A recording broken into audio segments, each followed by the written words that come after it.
One of the biggest news stories this week has been the arrival of the American tennis team here to Ireland to play in the Davis Cup.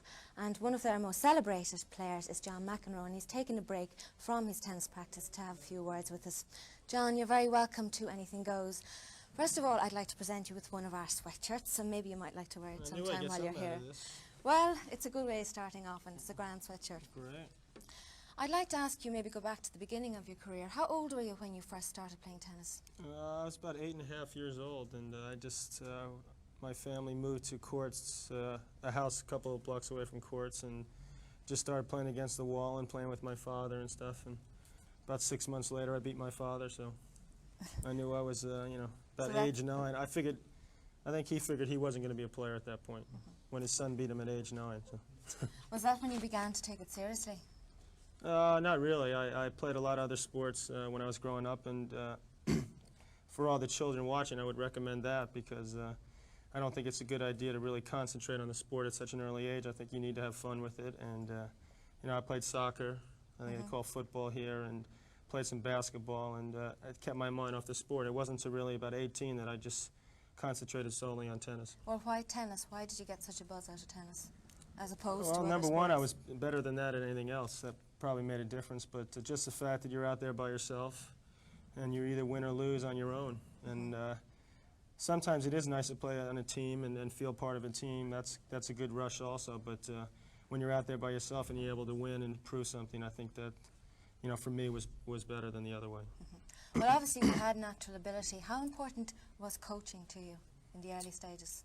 I think it's important to have an idea what you're doing. I don't think that you should just go out there and hope that what you're doing is right, because there's a lot that needs to be taught, I think, in tennis. There's a lot of basic things that a coach could teach you that's relatively good, and I think it would be a good idea. When I was about 11 or 12, I went out to an academy where they had a lot of coaches, and they taught me the basic type things, and I think you learn and you never forget those things.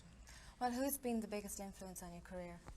A guy by the name of Tony Palafox, who's still my coach now, and he won Wimbledon doubles back in 1963, and he was a Davis Cup player from Mexico, and he settled in New York about 15 years ago or something, and ever since I was 12, he was really the guy that made my strokes the way they are now, and he's been by far the biggest influence.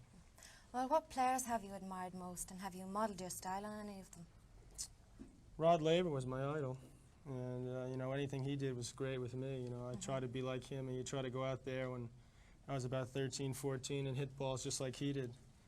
And I think a lot of people do that. I think it's probably a mistake in the long run. You try to develop your own style, but I think there's nothing wrong with having an idol or having people you look up to, and he certainly was the number one guy for me.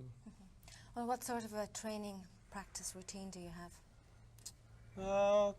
Probably play like a couple hours a day now. I work a lot harder probably now than I used to do when I was younger. But a lot of the other players play more than I do. Some people need more practice than others, I think, and I need to keep my mind fresh. I like the competition and playing in the tournaments and playing matches more than I like to go out there and just practice. Practice for me is like a means to an end, and for other people, they feel that they need to go out there for extra hours in order to perform at the same level in the matches, and I feel that I just need to go out there to get ready for the matches.